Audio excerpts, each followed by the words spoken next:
Shalom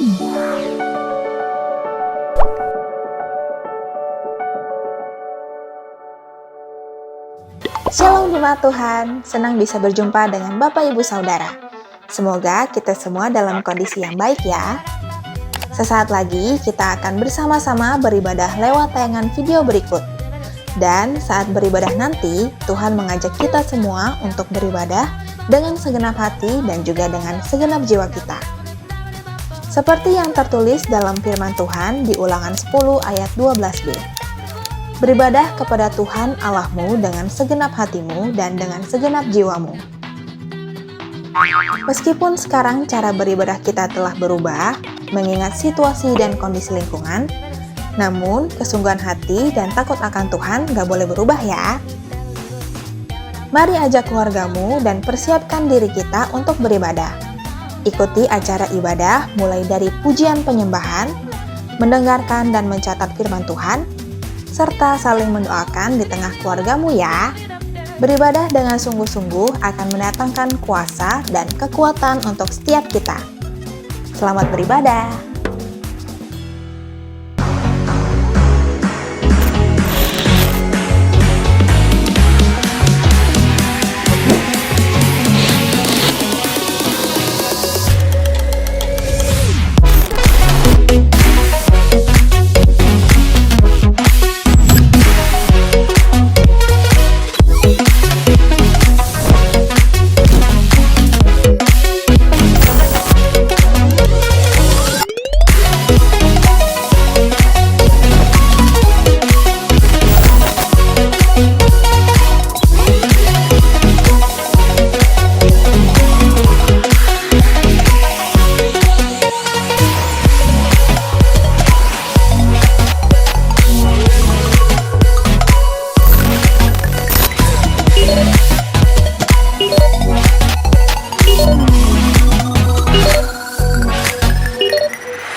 Bapak Ibu Saudara semua yang terkasih dalam Tuhan. Shalom. Saya percaya sukacita Tuhan senantiasa menyertai kehidupan kita. Amin. Amin. Mari hari ini kita mau datang sama Tuhan sebelum kita memuji Dia. Terima kasih Tuhan, kami bersyukur untuk kebaikan-Mu yang senantiasa menyertai hidup kami sampai hari ini. Kami mengucap syukur Engkau adalah Allah kami yang setia, yang tidak pernah meninggalkan kami. Terima kasih Tuhan, kami menyembah, meninggikan Engkau Tuhan di dalam nama Tuhan Yesus Kristus. Setiap kita yang percaya katakan amin.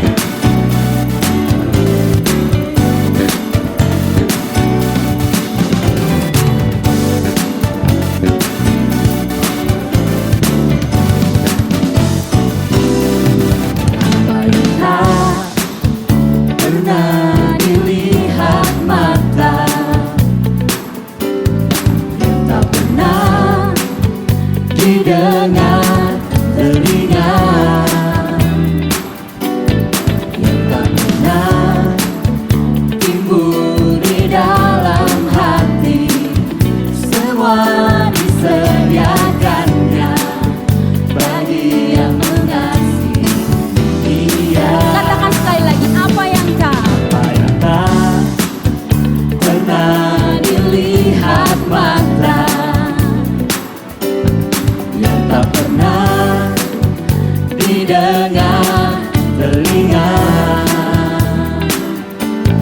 yang tak pernah timbul di dalam hati,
dengan telinga yang tak pernah timbul di dalam hati, semua disediakannya bagi yang mengasihinya. Alasanku melakukan segala perkara, dulu, sekarang, dan selamanya, kuasanya tidak berubah. Alasanku melakukan segala perkara, dulu, sekarang, dan selamanya, kuasanya tak berubah. Mari angkat tanganmu, katakan. Alasanku melakukan segala perkara, dulu, sekarang, dan selamanya, kuasanya tidak berubah.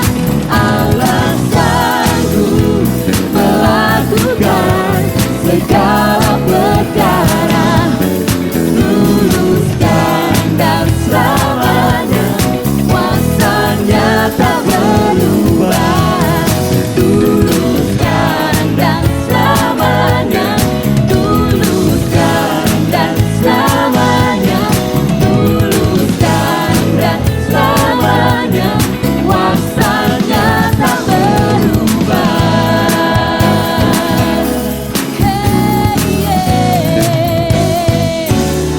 Amin. Kuasa kamu tidak pernah berubah, Tuhan. Kami bersyukur, Tuhan. Kau Allah yang sanggup melakukan segala perkara di dalam hidup kami. Kami menyembah-Mu, Tuhan.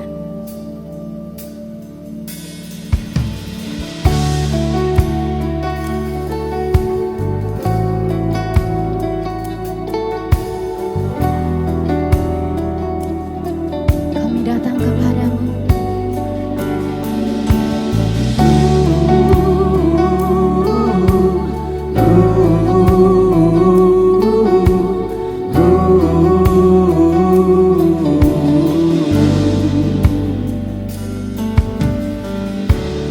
Bapakku datang menyembah-Mu di sini. Ku percayakan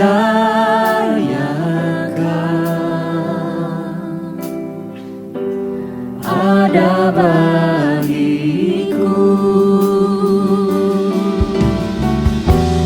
Tak usah ku takut, sebab Kau sertaku. Tak usah ku bimbang, Kau di dalamku. Tak usah ku cemas, Kau penghiburku. Saat ku lemah, Kau kuatku. Ku nyanyi haleluya, ku nyanyi haleluya.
nyanyi haleluya.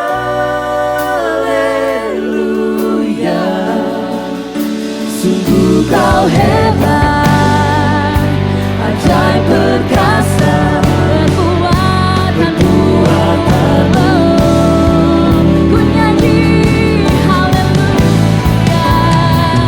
Nyanyi haleluya.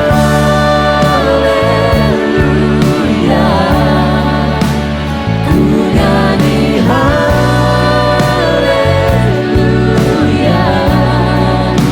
Sungguh kau hebat, ajaib perkasa, perbuatanmu di hidupku.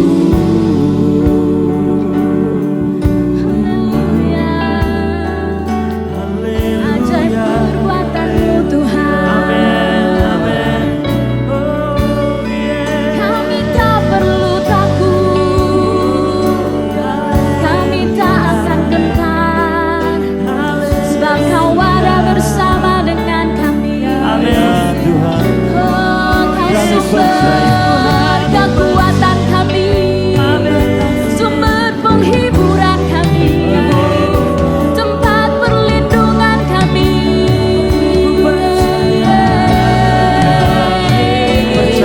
Kubu pertahananku, kota bentengku, Dialah Tuhan.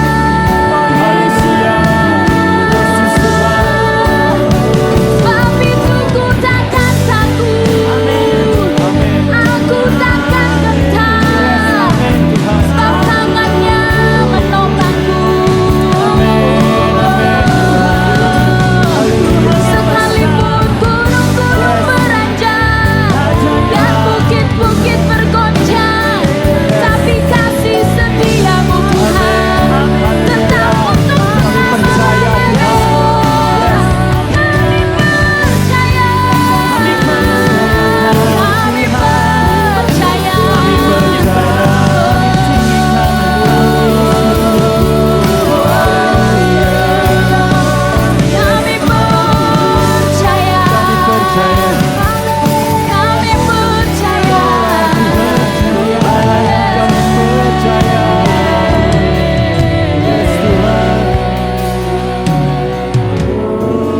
Firman-Nya di dalam Mazmur 46 ayat yang kedua.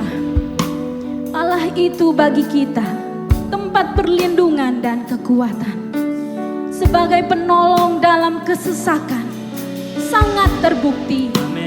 Sebab itu kita tidak akan takut, sekalipun bumi berubah, sekalipun gunung-gunung goncang di dalam laut, sekalipun ribut dan berbuih airnya, sekalipun gunung-gunung goyang oleh geloranya. Sebab Tuhan semesta alam menyertai kita. Dialah kota benteng kita. Terima kasih Tuhan. Oleh karena itu kami tidak akan takut, kami tidak akan gentar, sebab Engkau ada bersama-sama dengan kami. Engkau menopang, Engkau memegang tangan kami dengan tangan kananmu yang membawa kemenangan. Kemenangan di dalam hidup kami. Bersamamu Tuhan, kami takkan takut. Oh, tak usah Ku takut, sebab kau sertaku. Tak usah ku bimbang, kau di dalamku. Tak usah ku cemas, kau penghiburku. Saat ku lemah, kau kuatku. Katakan sekali lagi, tak usah ku takut. Tak usah ku takut, sebab kau sertaku. Tak usah ku bimbang, kau di dalamku. Tak usah ku cemas, kau penghiburku. Saat ku lemah, kau kuatku. Ku nyanyi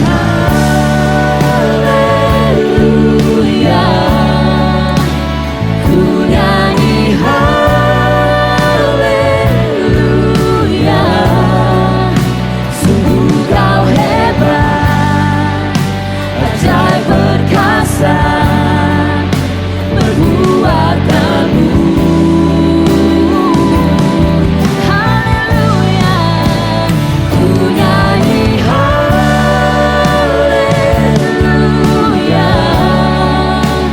ku nyanyi haleluya. Sungguh kau hebat, ajaib perkasa, berbuat teguh.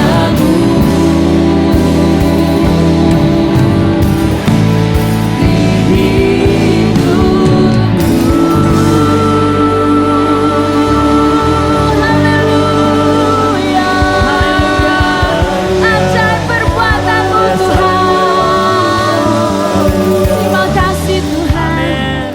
Kami memuji Engkau Tuhan. Terpujilah nama-Mu di dalam nama Yesus. Setiap kita yang percaya katakan amin. Beri sorak-sorai yang terbaik hanya bagi Dia.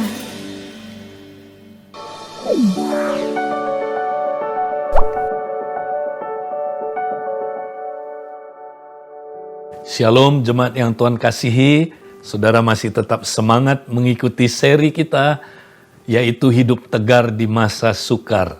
Nah saudara, hari ini kita akan belajar poin yang keempat, yang masih berkaitan dengan poin yang ketiga minggu lalu. Kita baca ayatnya saudaraku, di dalam Yudas pasal yang pertama ayat 21. Peliharalah dirimu dalam kasih Allah, sambil menantikan rahmat Tuhan kita, Yesus Kristus, untuk hidup yang kekal. Jadi saudara, kita harus pelihara diri kita dalam kasih Allah, itu minggu lalu, tapi sambil menantikan rahmat Tuhan. Ya, rahmat Tuhan ini konteksnya adalah ya kemurahan Tuhan, belas kasihan Tuhan pada waktu kedatangannya yang kedua kali. Nah saudara, kedatangan Tuhan yang kedua kali bagi kita saudara berbeda dengan bagi orang yang tidak kenal Tuhan. Bagi kita kedatangan Tuhan membawa rahmat, ya belas kasihan, kemurahan, ya memberikan keselamatan kepada kita. Tapi ketika pemberontak yang tidak mau percaya kepada Tuhan, kedatangan Tuhan adalah murka bagi mereka. Karena itu saudara, kita punya pengharapan akan keselamatan itu saudara. Nah itu sebabnya Rasul Paulus menasehati kepada jemaat di Tesalonika untuk mereka mempersiapkan diri bagi kedatangan Tuhan yang kedua kali. Sesudah dia menjelaskan tentang pengangkatan kedatangan Tuhan yang kedua kali, Paulus memberi nasihat demikian. Kita baca dalam 1 Tesalonika pasal yang kelima ayat 8-11.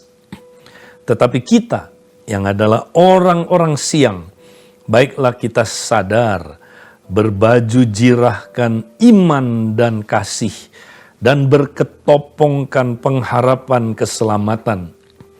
Karena Allah tidak menetapkan kita untuk ditimpa murka, tetapi untuk memperoleh keselamatan oleh Yesus Kristus Tuhan kita, yang sudah mati untuk kita, supaya entah kita berjaga-jaga, entah kita tidur, kita hidup bersama-sama dengan Dia.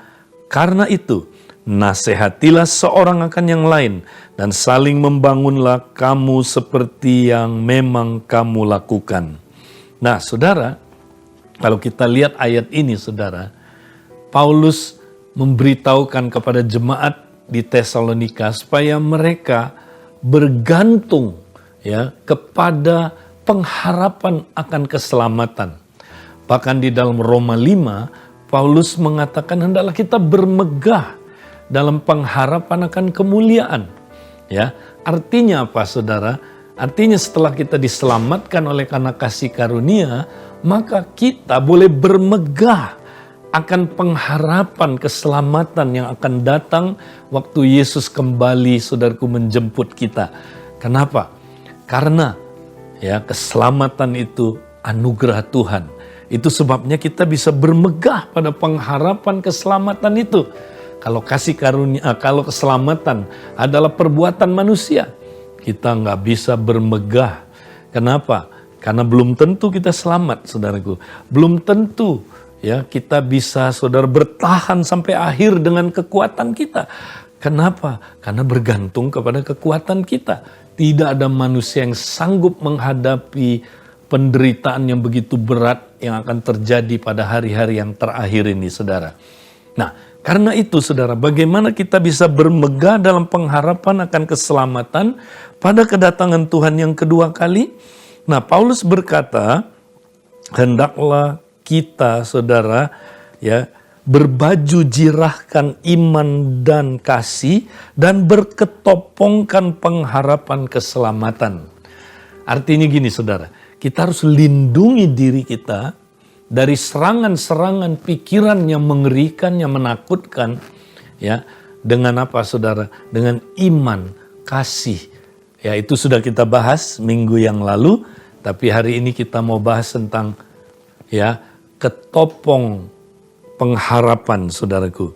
Kita harus menggunakan pengharapan keselamatan kita sebagai ketopong. Saudara tahu kalau orang berperang, dia mesti pakai ketopong, ya, yang melindungi kepalanya. Tahukah saudara, ketika kita ada di akhir zaman, yang paling lemah dalam hidup kita adalah pikiran kita. Harus kita lindungi. Nah, lindungi dengan apa saudara? Dengan ketopong pengharapan akan keselamatan. Kenapa saudara? Karena kalau enggak, kita akan mendengar begitu banyak kabar-kabar yang mengerikan. Kabar-kabar yang menakutkan. Ya, bahkan yang seringkali melemahkan kita, ya, membuat kita ragu, benarkah kita akan selamat? Ya, baru sekarang aja penderitaan seperti ini, wow, sudah sangat mengerikan.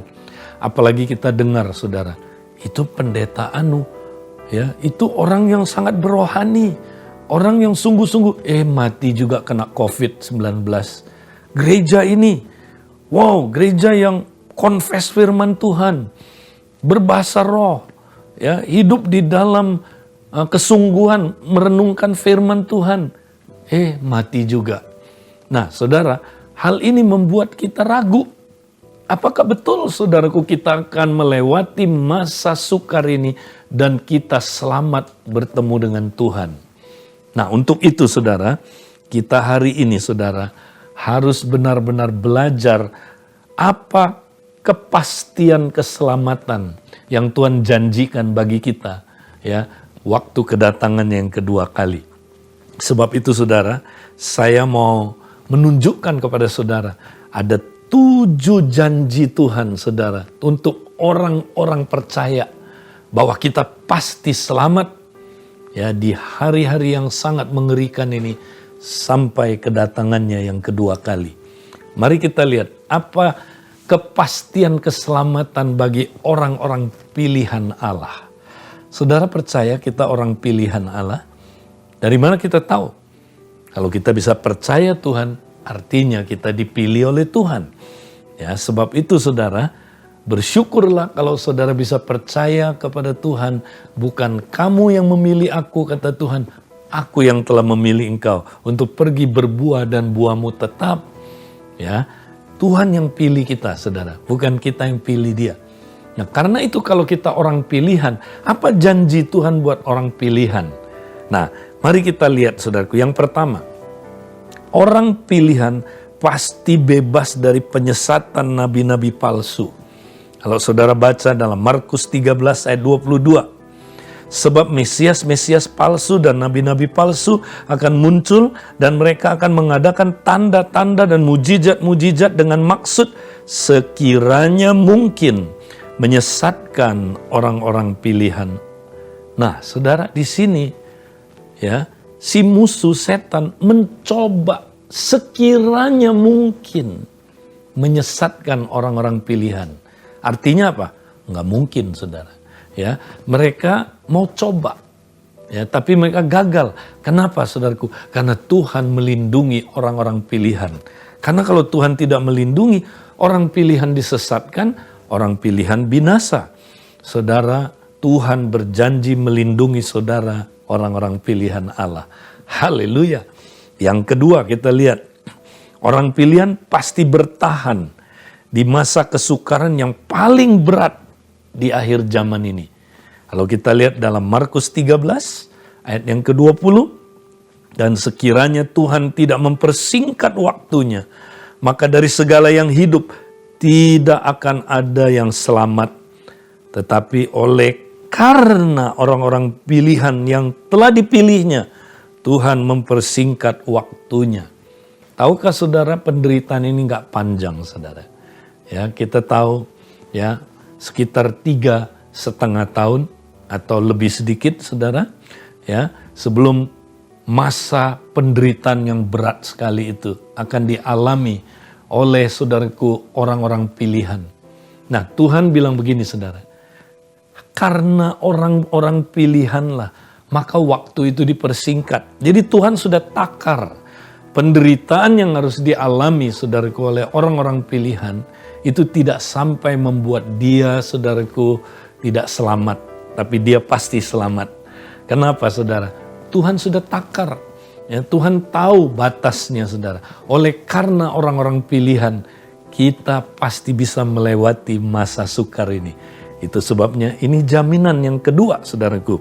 Yang ketiga, orang pilihan atau jemaat pasti akan dipelihara pada masa sukar di zaman antikristus. Kalau saudara baca Wahyu 12 ayat 6. Nah, Wahyu 12 ini bagi kita di Abalef, kita percaya ini adalah gereja. Wanita ini adalah gereja. Wanita ini, saudaraku, dia akan dikejar, dianiaya oleh naga itu, ya, oleh saudaraku antikris, oleh setan. Ya, kita akan, saudaraku, dianiaya. Kita akan dikejar-kejar, dianiaya. Tetapi Tuhan janji begini, saudara. Perempuan itu, ya, lari ke padang gurun, ya, ayat 6. Di mana telah disediakan suatu tempat baginya oleh Allah, supaya ia dipelihara di situ 1260 hari lamanya. Perempuan itu, saudara, diberi sayap burung nasar. Ini adalah sebuah ya perumpamaan. Karena perempuan itu perumpamaan, ya, maka sayapnya juga perumpamaan, ya, bukan sayap beneran, saudara tiba-tiba tumbuh sayap, enggak, ya. Tapi sayap ini berbicara tentang kekuatan. Di tengah aniaya, saudaraku, yang akan datang nanti, Tuhan beri sayap burung nasar. Ini adalah kekuatan firman dan Roh Kudus yang diberikan, saudaraku, kepada orang percaya supaya dia bisa mengatasi padang gurun itu. Artinya masa sukar itu, saudara, masa penderitaan. Dan yang luar biasa, saudara, di sini dikatakan perempuan itu dipelihara di situ 1260 hari lamanya. Di masa aniaya itu, saudara, kita akan mendapat proteksi. Kita nggak akan, saudaraku, kehilangan keselamatan kita. Nggak akan. Ya. Dan yang luar biasa, kita dipelihara. Ya. Nah, kata dipelihara di sini, saudara, saya yakin bukan hanya rohani, tapi secara jasmani juga. Karena waktu itu kita tidak bisa berjual beli, saudaraku, ya, kecuali kita menggunakan sistem antikris. Tetapi Tuhan, ya, memberi kita pertolongan. Ya, itu sebabnya, saudara, ya, kita mesti latihan sekarang. Nah, sekarang ini kita latihan, saudara. Kita harus punya sistem ekonomi sendiri, ya. Di mana seperti gereja mula-mula saling memberkati, saudara, ya, saling belanja satu dengan yang lain. Kita praktekin, saudaraku, saling mengasihi. Waktu kita saling mengasihi, memelihara saudara-saudara kita, perkomsel, pastikan jangan ada yang kekurangan. Sekarang latihan, saudara. Nanti, ya, Tuhan akan pakai cara ini memelihara kita.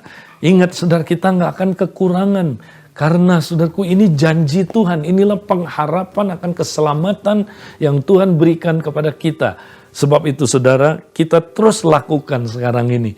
Latihan dulu, saudara. Karena ini belum sampai puncaknya. Nanti akan lebih berat lagi, saudara. Tetapi kita pasti dipelihara oleh Tuhan. Yang berikutnya, saudara, yang keempat.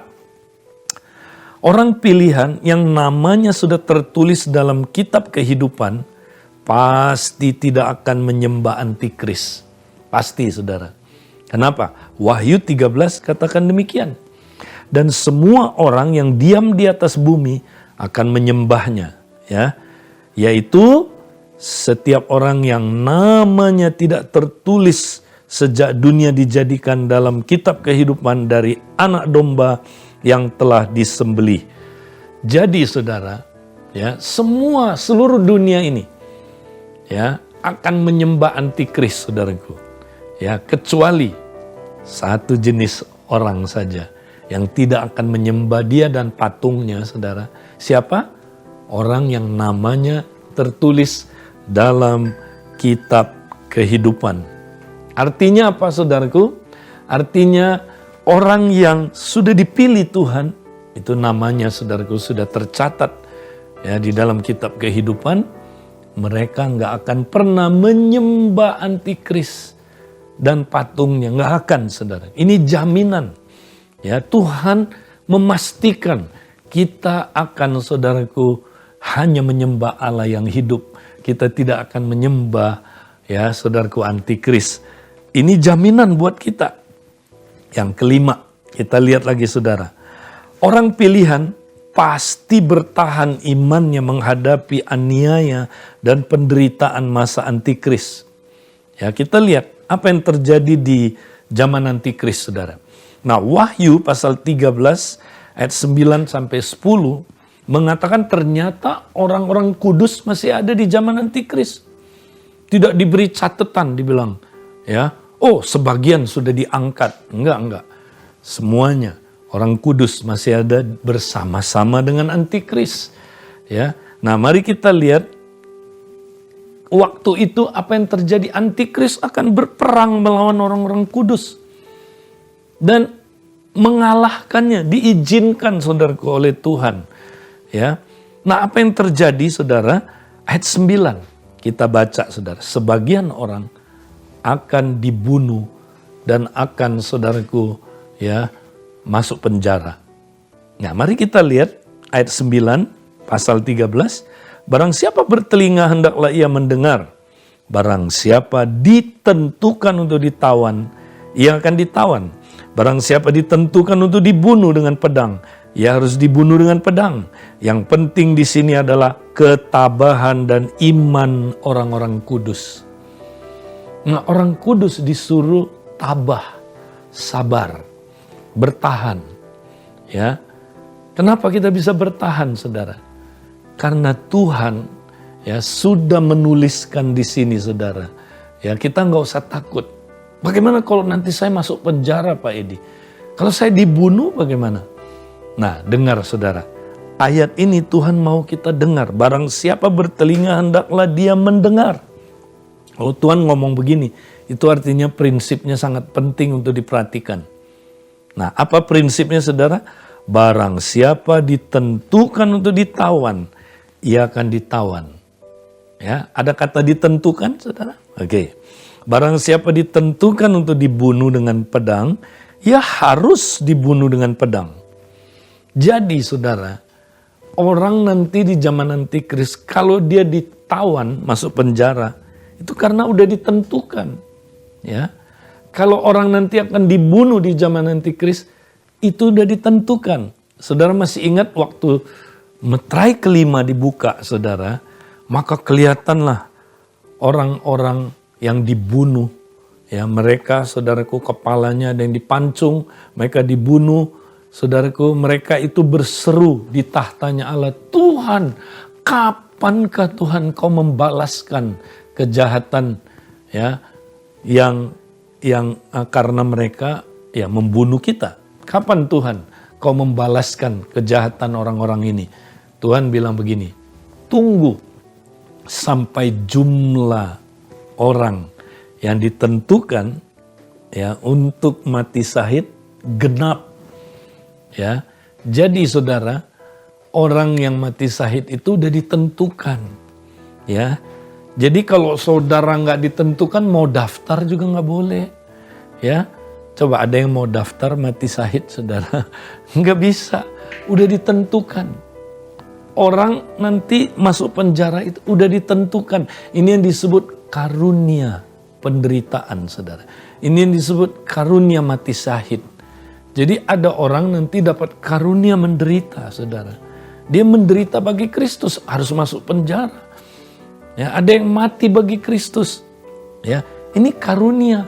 Nah, saya mau tanya, kalau orang dapat karunia, saudara, dia punya kemampuan nggak melakukan apa yang dikaruniakan? Ya tentu. Kalau orang punya karunia kesembuhan, dia mampu menyembuhkan. Kalau orang punya karunia mujizat, dia mampu melakukan mujizat. Demikian juga kalau orang punya karunia mati syahid, dia punya kemampuan mati syahid. Ya, jangan takut saudaraku, ini karunia. Dia pasti mampu mati syahid. Dia akan diberi kekuatan mati syahid, saudaraku. Ya, kalau saudara baca dalam sejarah orang yang mati syahid, saudara, itu pada saatnya, saudara, itu ada kekuatan yang begitu dahsyat. Ya, mereka itu, saudaraku, nggak takut sama sekali. Ya, seperti Stefanus yang dilempar batu, saudara. Ya, dia malah lihat ke atas, saudaraku. Dia bersuka cita. Ya, dia, saudaraku, nggak takut. Kenapa? Batu serasa bakpao, saudaraku.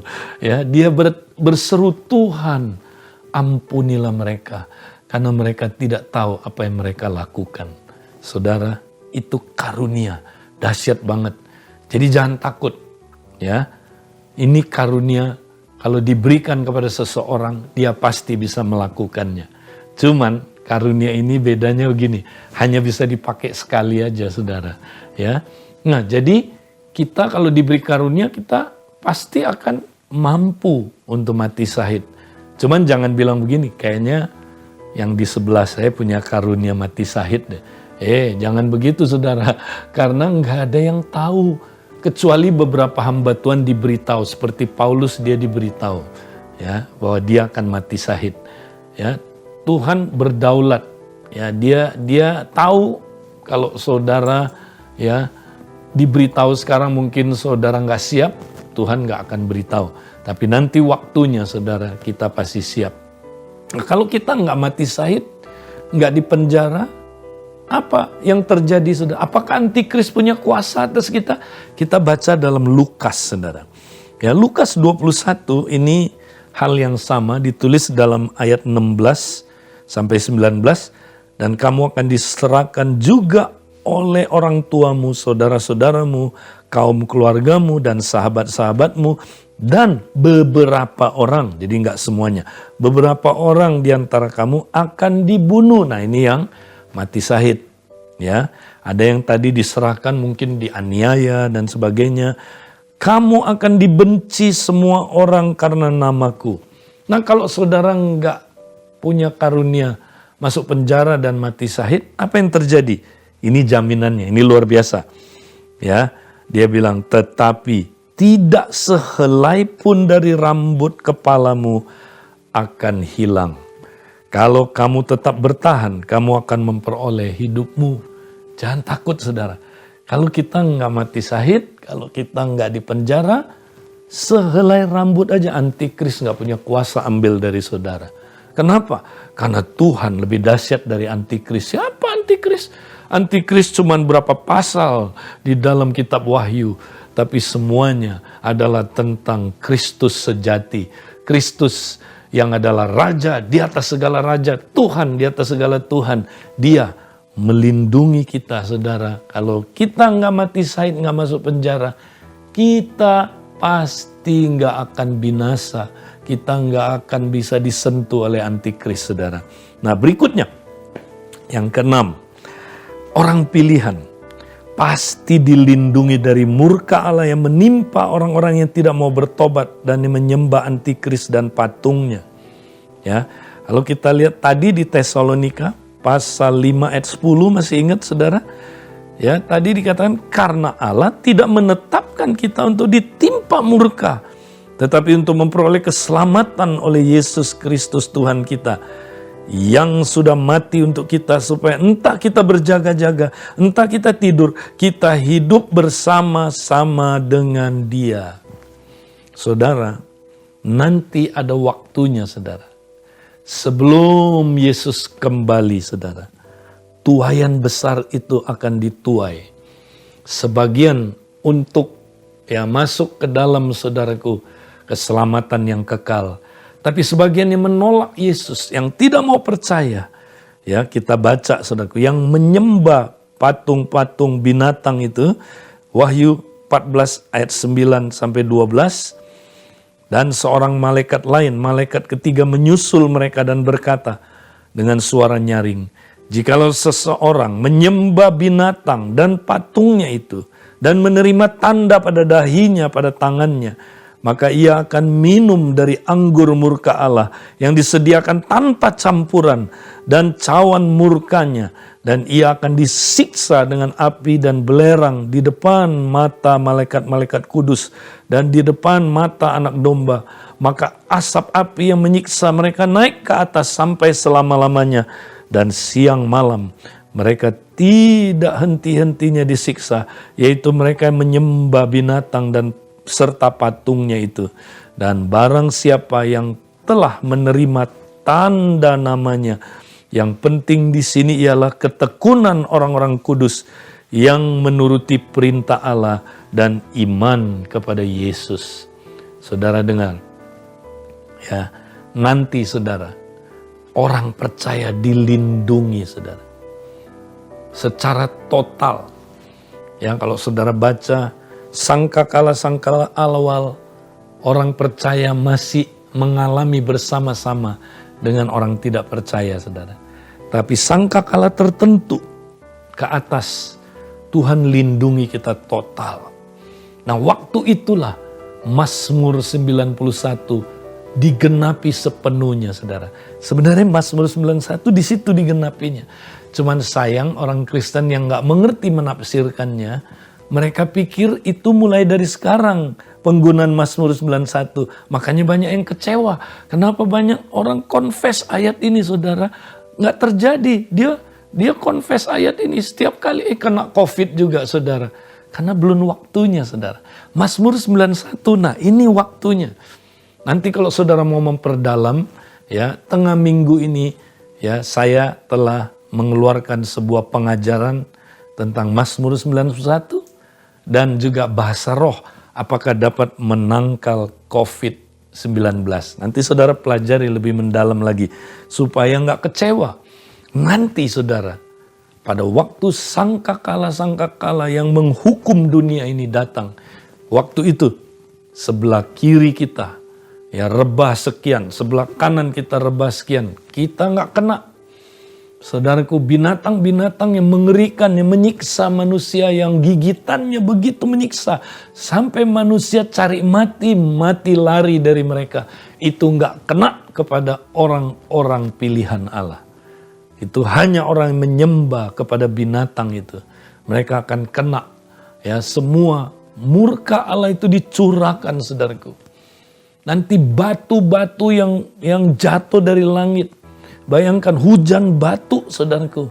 Batu itu tahu kepala mana yang sudah bertobat dan kepala mana yang belum bertobat. Ya, kalau dia udah bertobat, dia miring dikit nggak kena, saudaraku. Saudara, oh itu terjadi ketika murka Allah menghancurkan orang Mesir.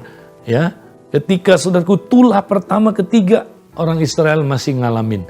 Keempat ke atas, mereka dilindungi sepenuhnya oleh Allah. Pola yang sama akan terjadi pada murka Allah yang akan datang. Saudaraku, nanti sangat mengerikan murka Allah itu saudara. Karena pemberontakan manusia tidak mau saudaraku percaya kepada Tuhan, melawan Allah. Dan itu sebabnya saudara, ya kita akan dilindungi dari murka Allah ini. Wow, ini luar biasa. Dan yang terakhir, yang ketujuh. Ya, kita lihat orang pilihan pasti diangkat pada hari kedatangan Tuhan yang kedua kali. Kalau kita baca dalam Matius 24 ayat 30 sampai 31. Nah, ini dia puncaknya kedatangan Tuhan, saudara. Pada waktu itu akan tampak tanda anak manusia di langit, dan semua bangsa di bumi akan meratap, dan mereka akan melihat anak manusia itu datang di atas awan-awan di langit dengan segala kekuasaan dan kemuliaannya. Wow, Yesus datang di awan-awan. Ya, dia datang seperti dia naik. Harus di awan-awan, saudara. Kita bisa lihat. Dan apa yang terjadi, saudara? Ayat yang ke-31. Dan ia akan menyuruh keluar malaikat-malaikatnya dengan meniup sangkakala yang dahsyat bunyinya. Sangkakala terakhir yang ke-7. Dan mereka akan mengumpulkan orang-orang pilihannya dari keempat penjuru bumi, dari ujung langit yang satu ke ujung langit yang lain. Yesus akan keliling, saudaraku, dunia ini. Dia seperti magnet dan kita seperti besi. Ya, kita akan didahului oleh orang yang mati, bangkit kembali, saudaraku, orang percaya. Dan kita yang masih hidup diubahkan dalam waktu sekejap, kita akan diangkat, saudaraku, seperti besi mengikuti magnet. Kita semua kumpul, saudaraku, perjamuan anak domba Allah. Ya, itulah waktunya, saudaraku. Orang-orang pilihan yang akan diangkat, saudaraku. Jadi ada jaminan buat orang-orang pilihan. Kalau saudara udah percaya Yesus, saudara orang pilihan, pasti diangkat. Enggak ada pengangkatan sebagian diangkat, sebagian ditinggal. Enggak ada. Kalau saudara adalah orang pilihan Allah, orang yang beriman, siapapun saudara, berapapun usia, kepercayaan saudara, saudara akan diangkat. Saya percaya itu, saudara. Jadi, saudaraku, puji Tuhan, kita punya pengharapan akan keselamatan. Nah, saudara, 7 hal ini pegang baik-baik, saudaraku. Nah, Paulus bilang begini, saudara, kita seharusnya saling menasehati dan saling membangun, terutama dengan pengharapan akan keselamatan ini. Jadi, saudara, kita harus saling ingetin, ingat, kita pasti selamat.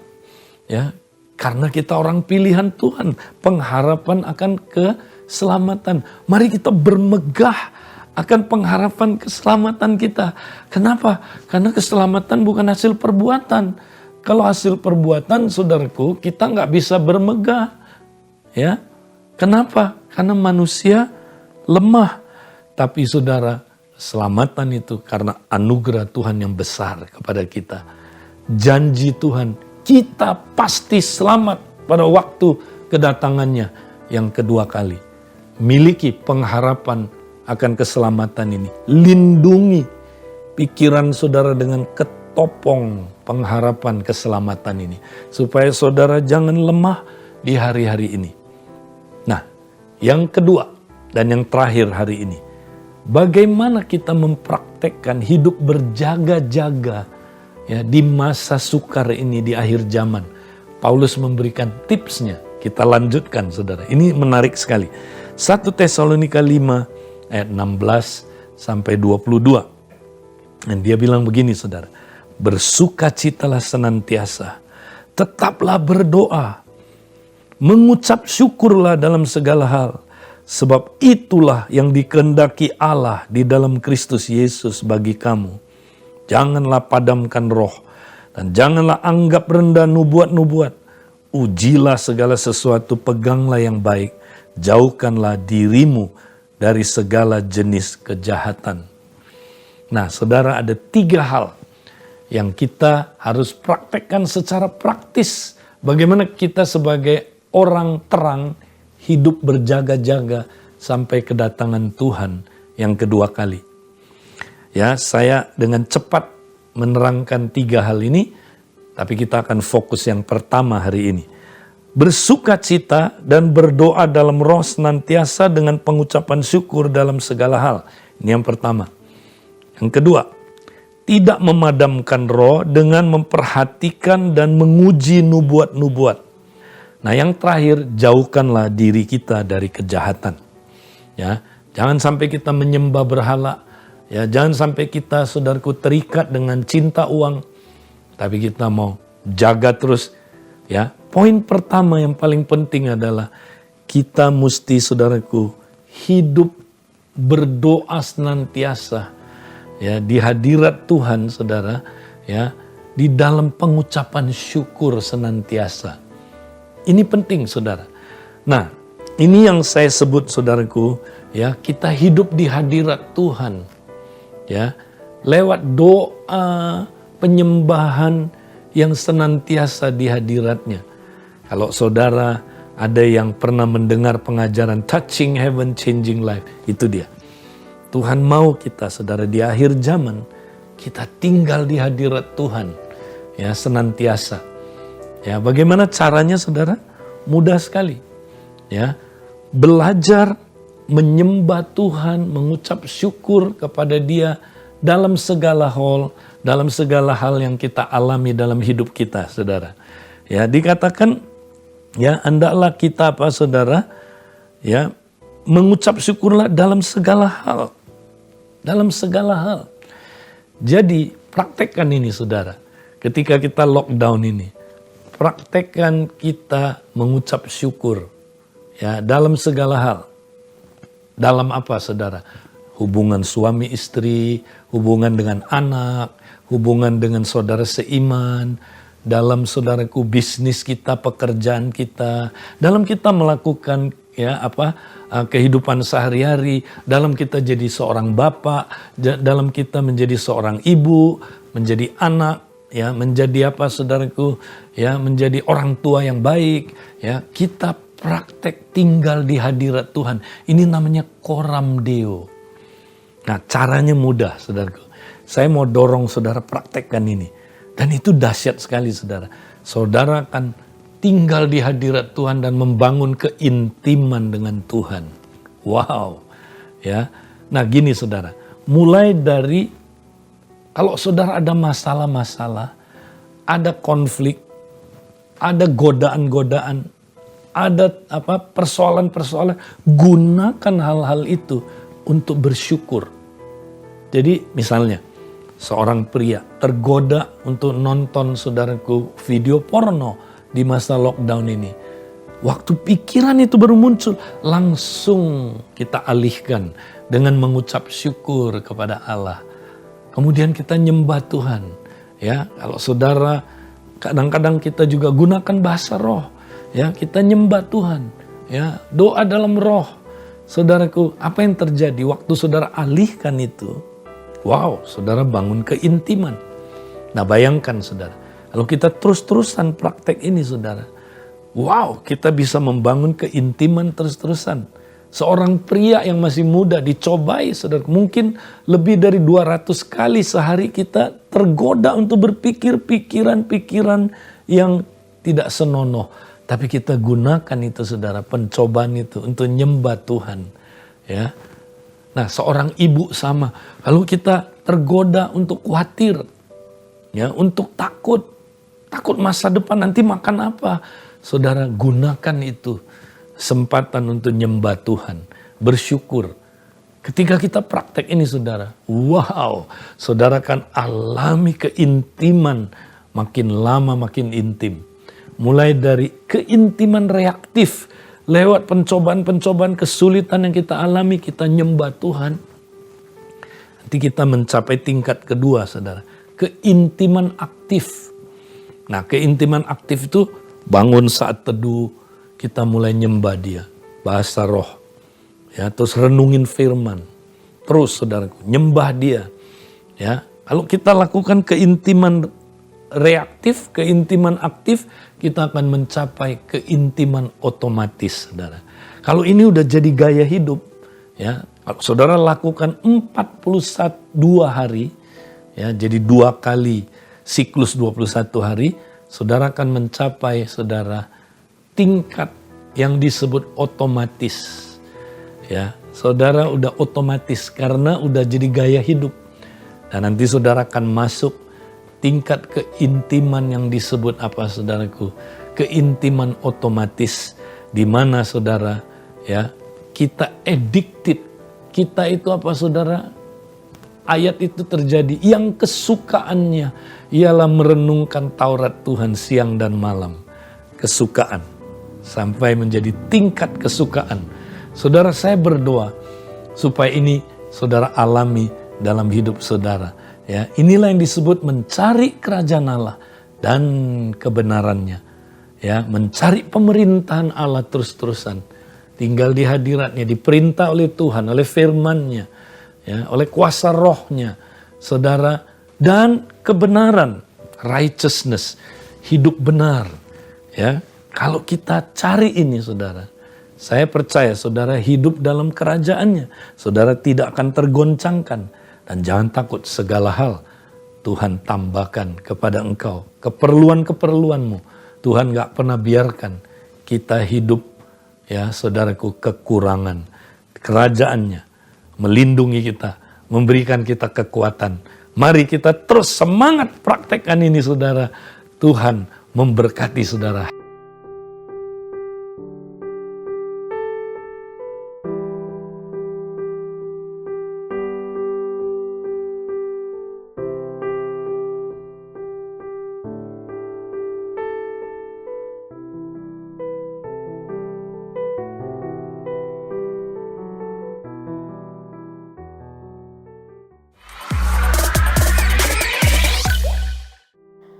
Bagi Bapak Ibu Saudara yang ingin memberi persembahan atau perpuluhan, Anda dapat mentransfer ke Bank BCA dengan nomor rekening 391 300 9394 atas nama Gereja Yesus Kristus Tuhan. Untuk layanan informasi yang berhubungan dengan kegiatan Abaloh Palem, Anda dapat menghubungi GA atau GS di area masing-masing atau menghubungi UTIK di 0817 880 950 dan William di 0812 8093 7370.